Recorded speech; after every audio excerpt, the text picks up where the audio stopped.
Hello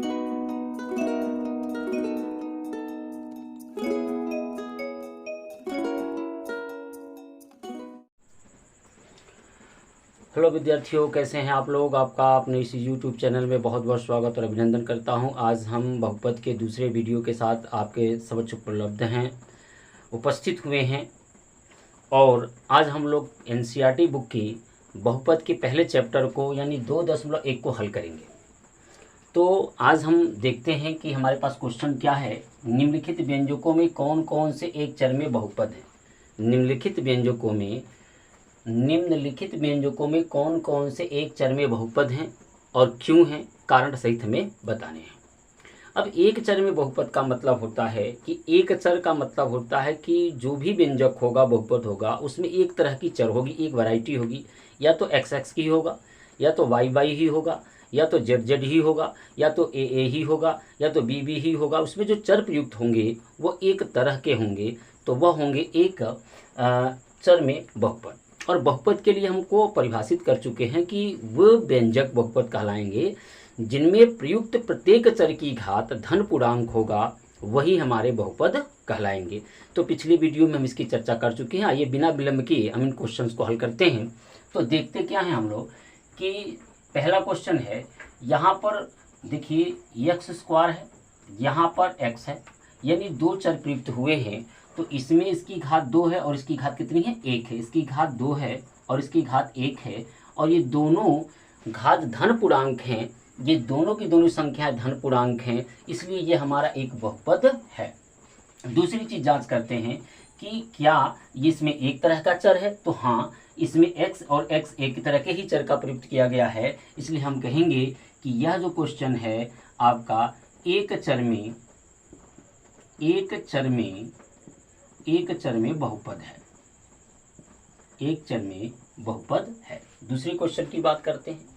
यहाँ पर चर के रूप में केवल एक ही चर प्रयुक्त किया गया है, y² और इसकी घात 2 है, जो कि एक धन पूर्णांक है। तो ये हमारा पूरा का पूरा जो व्यंजक है वो एक बहुपद है, और इसमें चर भी एक ही तरह का है, इसलिए यह भी क्या है, एक चर में बहुपद होगा। यहाँ आते हैं तो इस तीसरे वाले क्वेश्चन की बात करें तो यहाँ पर एक चर प्रयुक्त किया गया है, दूसरा चर आपको यहाँ दिखाई दे रहा है। तो ये जो चर है आप देख सकते हैं, ये √t है। तो अगर √t है, इसको हम बाहर लाना चाहें तो t पर कितना होगा, 1/2 लिखनी पड़ेगी। और यहाँ पर देखें तो इसकी घात अपनी 1 है, तो यहाँ पर पावर जो हुआ इसका जो है 1/2 है और यहाँ 1 है। तो ये देखिए हमारा बहुपद वही होगा जिसकी घात धन होगी, धन पूर्णांक होगी, यानी पूर्णांक होगी, पूर्ण संख्या होगी, कोई अटे बटे की संख्या नहीं होगी। तो यहाँ पर देख लिए तो ये हमारा पूर्णांक नहीं है, इसलिए हमारा ये पूरा का पूरा बहुपद है ही नहीं। तो हमें जांचने की आवश्यकता ही नहीं है कि यह एक चर में बहुपद है या नहीं है, क्योंकि यह हमारा बहुपद की श्रेणी से निकल जाता है। इस तरह के जो क्वेश्चन होते हैं बहुपद नहीं होते, इस तरह के व्यंजक बहुपद नहीं होते हैं। तो हम लिखेंगे कि ये वाला जो क्वेश्चन है वह बहुपद नहीं है। एक चर में तो है लेकिन ये बहुपद ही नहीं है, बहुपद नहीं है। तो अब दूसरी बात करें तो अगला क्वेश्चन हमारा चौथा नंबर है। तो यहाँ पर देखेंगे y है, इसकी घात 1 है। यहाँ पर अगर मैं देखूँ तो 2/y है, तो इसको हम 1/y लिख सकते हैं इस तरह से। तो ये 1 हो गया, और इसकी घात अगर देखें तो जैसे ही बटा हटाएंगे तो इस पर -1 हो जाएगा, तो मतलब इसकी घात हो जाएगी -1। तो अब ये जो है दूसरे वाले चर की जो घात है वो धन पूर्णांक नहीं है, केवल एक चर की घात धन पूर्णांक है। अगर कोई भी व्यंजक है उसमें से प्रयुक्त किया गया कोई भी चर की घात धन पूर्णांक नहीं है, तो पूरा का पूरा वह व्यंजक बहुपद की श्रेणी से निकल जाता है, मतलब उसे हम बहुपद नहीं कहेंगे। तो यह भी बहुपद नहीं है। तो हमें देखने की आवश्यकता ही नहीं कि एक चर है कि दो चर है, क्योंकि यह बहुपद है ही नहीं। हमसे बहुपद को छांटने की बात कर रहा है, तो बहुपद नहीं है, बहुपद नहीं है। चौथा क्वेश्चन, पांचवें क्वेश्चन की बात करें तो यहाँ देखिए, यहाँ घात 10 है, यहाँ घात 3 है, यहाँ घात 5 है। तो आप देख सकते हैं ये तीनों की तीनों जो चरों की घात है वह एक धन पूर्णांक है। वह क्या है, एक धन पूर्णांक है। तो ये हमारे जो सवाल है 5वां नंबर का, ये बहुपद तो है लेकिन इसमें चर की वैरायटी है, यानी यहाँ x है, यहाँ y है, यहाँ t है। तो देखिए 3 तरह के चर प्रयुक्त किए गए हैं, तो यह एक चर में बहुपद नहीं है, यह एक चर में बहुपद नहीं है, यह 3 चरों में बहुपद है, यह एक चर में बहुपद नहीं है, बहुपद नहीं है, यह एक चर में बहुपद नहीं है, यह 3 चरों में बहुपद है। तो आइए नेक्स्ट क्वेश्चन की ओर चलते हैं। अपने दूसरा प्रश्न हमारा क्या कहता है, हम लोग अध्ययन कर रहे हैं एनसीईआरटी पाठ्यक्रम पर आधारित कक्षा 9 की गणित का चैप्टर नंबर 2 बहुपद, जिसकी प्रश्नावली 2.1 को हम लोग हल कर रहे हैं। तो आइए दूसरे क्वेश्चन की ओर बिना विलंब के चलते हैं। तो विद्यार्थियों, दूसरा क्वेश्चन अपना है कि निम्नलिखित में से प्रत्येक में एक्स स्क्वायर का गुणांक लिखिए। निम्नलिखित में से प्रत्येक में एक्स स्क्वायर का गुणांक लिखिए।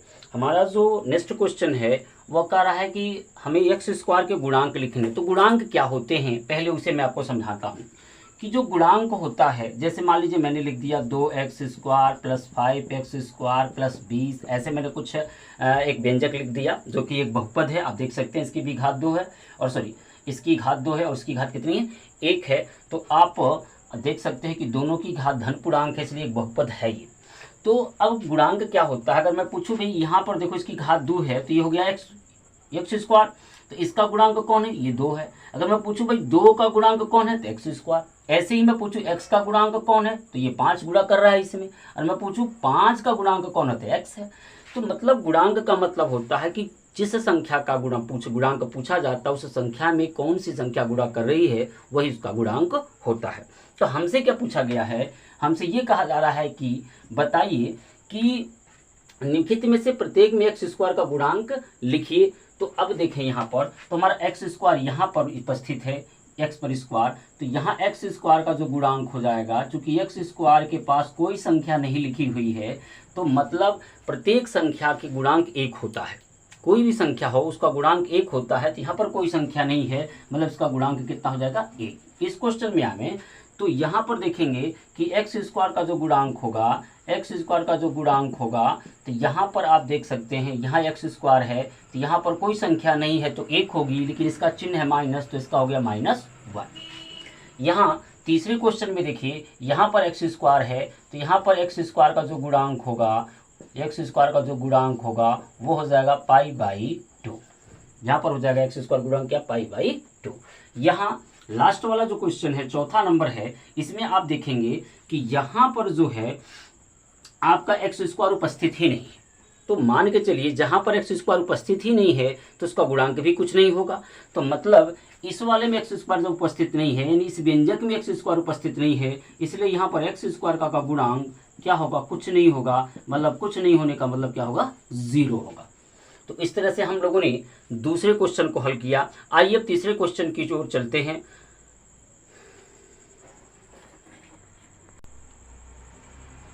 तो विद्यार्थियों, तीसरा क्वेश्चन अपना है, ये कह रहा है कि 35 घात की द्विपद, यानी घात कितना हो उस बहुपद की 35 हो और 2 पदों में हो। और दूसरा इसी में कह रहा है कि 100 घात का एक पदी, एक उदाहरण दीजिए। तो आप 35 घात वाला जितना चाहे उतने बहुपद आप लिख सकते हो, किसी भी कोई भी गुणांक हो सकता है। जैसे मान लीजिए मैं यहाँ कहूँ x पे आपका 35 और यहाँ +6 कर दूँ, तो भी ये 35 घात, सबसे बड़ा घात 35 है, इसमें 2 पद भी हो गया इसका। या मैं कह दूँ 2x पे 35 -3 कर दूँ, तो भी आपका ये 35 घात वाला 2 पद में उदाहरण हो गया। ऐसे ही अगर मैं और कुछ लिख दूँ, √2 x पर y पे 35 +1 कर दूँ, तब ये 35 घात वाला 2 पद में बहुपद हो गया। तो ये 35 घात के लिए 2 पद में बहुपद पूछ रहा था। तो ऐसे हम बहुत सारे उदाहरण दे सकते हैं, किसी भी गुणांक वाला उदाहरण दे सकते हैं, x चर में दे सकते हैं, y चर में दे सकते हैं, z चर में दे सकते हैं। दूसरा क्वेश्चन हमसे उदाहरण के लिए पूछ रहा है कि 100 घात में एक पदी, तो 100 घात का यानी y पे मान लीजिए 100 है, ये हो गया एक पदी है। या हम कह सकते हैं 3y पे 100 कह सकते हैं, या कह सकते हैं 2x पे 100 कर सकते हैं। तो यानी एक पद में 100 घात वाला बहुपद हो गया, ये एक पद में 100 घात वाला बहुपद हो गया। एक पद वाला एक पदी में 100 घात वाला, ऐसे तमाम उदाहरण हम लोग लिख सकते हैं या देख सकते हैं। तो आइए चौथे क्वेश्चन की ओर चलते हैं और चौथा क्वेश्चन अपने से क्या पूछता है उसको समझते हैं। तो विद्यार्थियों, जो अपना चौथा क्वेश्चन है वह है निम्नलिखित बहुपदों में से प्रत्येक बहुपद की घात लिखिए। यहाँ पर जो चौथा क्वेश्चन अपना, निम्नलिखित बहुपदों में से प्रत्येक बहुपद की घात लिखिए। तो यहाँ घात हम बताने के लिए सबसे पहले आपको बता दें कि किसी भी बहुपद की घात वही घात होगी जो उस बहुपद के चर में सबसे बड़ी घात हो, वह उस बहुपद की घात कहलाती है। जैसे मैं यहाँ पर आपको थोड़ी चर्चा कर लूँ तो मैं लिखूँ 3x² प्लस 5x प्लस 12। तो इसमें देखिए ये दो चर हैं, इसमें सबसे बड़ी इस चर की घात 2 है, तो इस बहुपद की घात कितनी हो जाएगी? 2 हो जाएगी। ऐसे ही मैं लिखूँ x² प्लस 5x पे cube plus 3x plus x पे 4। तो अब देखिए इसमें जितने भी चर, एक चर यहाँ, एक चर यहाँ, एक चर यहाँ, एक चर यहाँ है, इसमें सबसे बड़ी घात किस चर की? ये है। तो इस पूरे बहुपद की घात कितनी हो जाएगी? 4। इस पूरे बहुपद की घात कितनी हो जाएगी? 4। और भी देख सकते हैं बहुपद की घात, यानी जिस भी बहुपद की घात जो बड़ी होगी वही उस बहुपद की घात कहलाती है। अगर मैं पूछूं x पे cube plus 5x² plus 6x plus 10, अब इसमें आप देख सकते हैं कि यहाँ पर ये 2, 1, 3 चर का प्रयोग किया गया है। इसमें सबसे बड़ी घात इस बहुपद की है, यानी सॉरी इस चर की है x पर 3, तो सबसे बड़ी घात x पर 3 है। तो यह बहुपद की जो घात होगी वह कितनी होगी? 3 हो जाएगी। तो इसी तरह से आइए हम अपने प्रश्नों को हल करते हैं। यहाँ पर आप देख सकते हैं कि 5x पे क्यू है प्लस 4x² प्लस 7x है, इसमें 3 चर है, एक चर यहाँ है, एक चर यहाँ है, एक चर यहाँ। अब देखिए सबसे बड़ी चर पे पावर कौन सी है? तो इस चर पे सबसे बड़ी पावर 3 दिखाई दे रही है, तो इसलिए इस बहुपद की जो घात होगी, पावर होगी, वो हो जाएगी 3। दूसरे क्वेश्चन की बात करें तो यहाँ पर एक ही चर है और इस पर 2 घात है, इसलिए इस बहुपद की घात कितनी हो जाएगी? 2। कुछ सोचना ही नहीं है क्योंकि इस पे एक से अधिक चर है ही नहीं, एक ही चर है। यहाँ अगर तीसरे की बात करें तो यहाँ पर भी एक ही चर है और इस पे कोई घात नहीं लिखी है, तो इस बहुपद की घात हो जाएगी अपनी कितनी? 1। क्योंकि जहाँ कोई घात नहीं लिखी होती है उस पर एक घात माना जाता है, तो ये हो गई इस बहुपद की घात 1। यहाँ देखिए तो कोई चर राशि है ही नहीं। अगर कोई चर राशि नहीं है तो क्या यह बहुपद नहीं है? जी बहुपद है। क्यों? क्योंकि मैं इसे भाई लिख सकता हूँ, चूंकि घात होनी चाहिए धन पूर्णांक। तो अब जरा देखिए, मैं चाहूँ तो लिख सकता हूँ 3x पर 0। किसी भी चर राशि पर 0 लगाने का मतलब होता है 1। y पर 0 1, x पर 0 मतलब 1, z पर 0 मतलब 1। तो किसी भी अगर चर राशि पर 0 आ जाए तो उसका मतलब होता है 1। अब मैं लिख सकता हूँ 3x पर 0, तो ये 3 के ही बराबर तो होगा। 3 × 1 यानी 3 × 9 3। तो इस बताओ अब इस बहुपद की घात कितनी होनी चाहिए? क्योंकि यहाँ इस चर पर कितना है? 0, इसलिए इस बहुपद की घात कितनी हो जाएगी? 0। इस बहुपद की घात कितनी हो जाएगी? 0।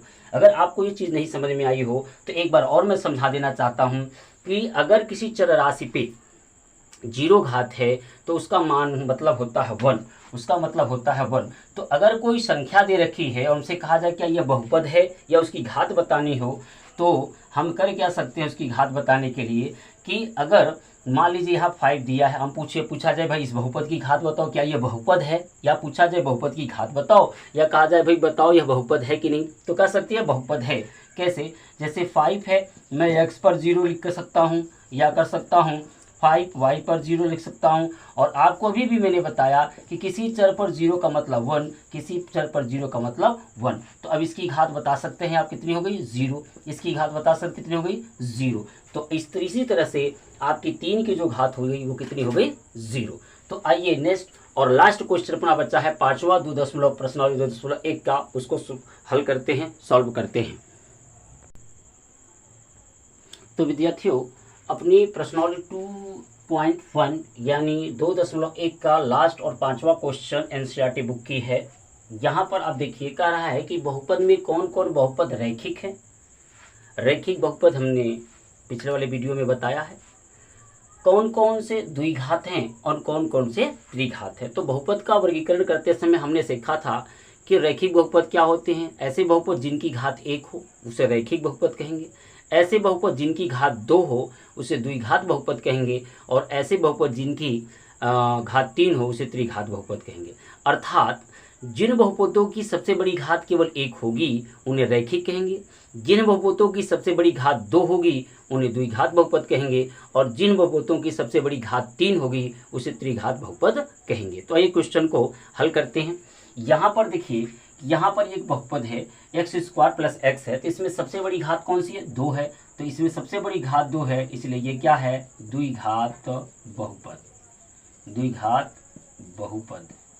यहाँ आप देख सकते हैं इन दोनों में सबसे बड़ी घात कौन है? 3 है, तो ये है त्रिघात बहुपद। त्रिघात बहुपद, ये त्रिघात बहुपद है। यहाँ देखिए इसमें 2 चर हैं और इसमें सबसे बड़े चर की घात 2 है, तो ये है द्विघात बहुपद। ये कौन सी घात है? द्विघात बहुपद है। यहाँ देखिए इसमें सबसे बड़ी एक ही चर प्रयुक्त किया गया है और इसमें सबसे बड़ी घात कोई नहीं है, यहाँ 1 है, तो यह है रैखिक बहुपद। क्या है? रैखिक बहुपद। यहाँ पर भी इसकी घात 1 है, तो यह भी है रैखिक बहुपद। यह भी आपकी रैखिक बहुपद। यहाँ देखिए इसकी घात 2 है, तो यह है द्विघात बहुपद। द्विघात बहुपद। इसकी घात देखिए यहाँ पर चर की घात सबसे बड़ी 3 है, तो यह है त्रिघात बहुपद। तो इस तरह से घातों के आधार पर हम लोगों ने बहुपद का वर्गीकरण पिछले वीडियो में कर चुके हैं कि ऐसे बहुपद जिनकी सबसे बड़ी घात 1 हो वह रैखिक बहुपद कहलाएंगे। ऐसे बहुपद जिनकी सबसे बड़ी घात 2 हो उसे द्विघात बहुपद कहेंगे। ऐसे बहुपद जिनकी सबसे बड़ी घात 3 हो उसे त्रिघात बहुपद कहेंगे। तो उस आधार पर हमने इस क्वेश्चन में द्विघात, त्रिघात, द्विघात, रैखिक, रैखिक, द्विघात, त्रिघात बहुपदों को छाट करके लिख लिया। आप ऐसे अपने नोटबुक पर लिख सकते हैं और सवाल को लगा सकते हैं। अपनी मर्जी से एक बार इन क्वेश्चन को फिर करिएगा। नेक्स्ट वीडियो में हम इसकी अगली प्रश्नावली जो है 2.2 को लेकर के आपके सामने उपस्थित होंगे और उसके कुछ कॉन्सेप्ट की चर्चा करेंगे। और हम लोग इस तरह से पूरी क्लास 9th की जो NCERT पैटर्न पर आधारित जितनी भी आपके चैप्टर्स हैं उसको पढ़ेंगे और खूब मज़े से पढ़ेंगे और बिल्कुल मुफ्त, कोई शुल्क नहीं और कोई आपको परेशानी नहीं होगी। तो अगर आपको मेरा पढ़ाया हुआ चीज़ें समझ में आ रही हों, वीडियो अच्छी लगी हो, तो निश्चित तौर से अगर मेरे चैनल पर पहली बार हों तो सब्सक्राइब करिएगा ताकि मेरे मन